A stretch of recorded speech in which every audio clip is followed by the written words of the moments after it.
जीवन ज्योति मावि विद्यालयको प्रावि शिक्षक।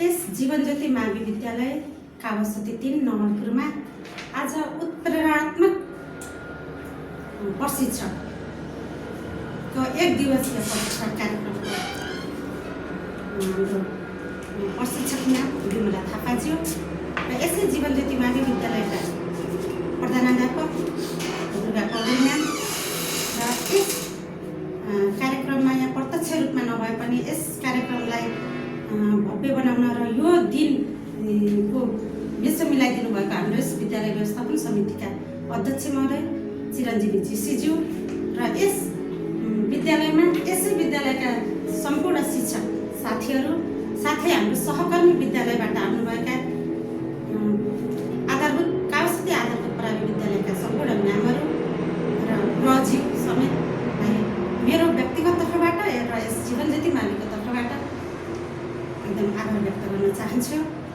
आजको यस समयमा हामीले समय थोरै भए तापनि धेरै कुरा सिकेको महसुस भएको छ, जसमा सुरुमा हामीलाई यस्तो प्रोग्राम छ रे भन्ने अस्ति मात्र सुनेका थियौँ।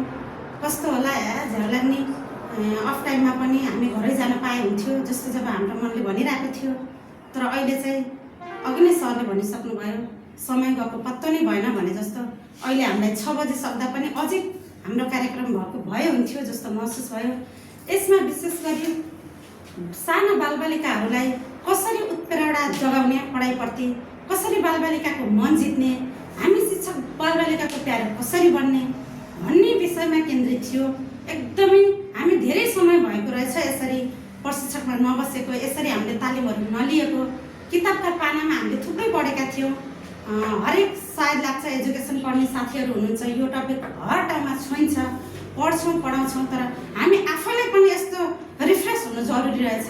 जबकि आज हामी बच्चा नै भएर लडाइँ झगडा गरेको अवस्था, त्यो म्यामले जुन गराउनु भयो त्यसको पार्टिसिपेन्टको मुख्य झगडा गर्नेमा म भएँ। त्यसमा मलाई एकदम बाल्यकाल याद आयो। जसरी हामी त्यसरी गरिरहन्थ्यौँ, आज म्यामले त्यसरी गराउँदा हामीलाई त त्यति रमाइलो लाग्यो। एकजना म्यामको अगाडि भन्दा प्रशिक्षक म्यामलाई राम्रो देखाउन मन लाग्यो भने हाम्रा बच्चाहरूलाई हाम्रो अगाडि आफू राम्रो बन्न कति मन लाग्दो रहेछ भन्ने महसुस आज मैले गरेको छु।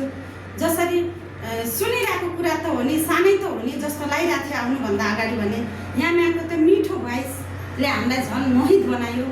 म्यामले भने जस्तो जाँदा जाँदै त हल्ला गर पढ बस।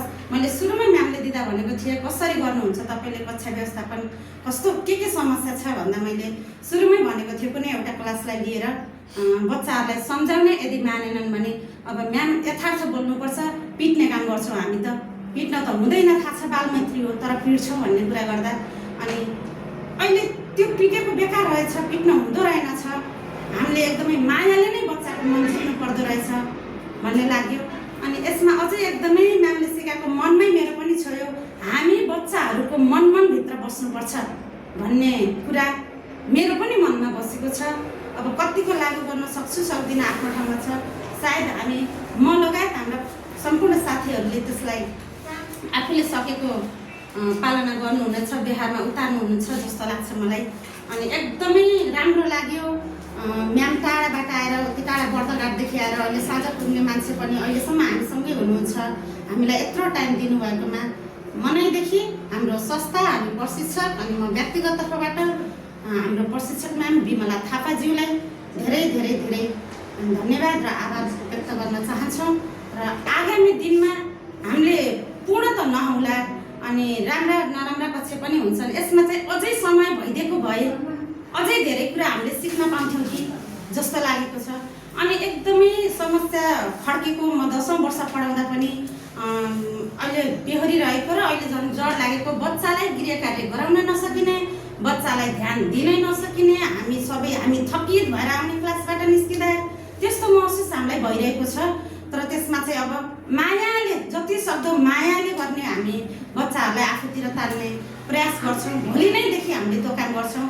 म पनि त्यो गर्छु, सायद हाम्रो सबै साथीहरूले त्यो गर्नुहुन्छ जस्तो लाग्छ। त्यसले हामीलाई थप हौसला, शिक्षक पेसाप्रति पनि अझै हामीलाई अझै जिम्मेवार महसुस गराएको भान भइरहेको छ मलाई।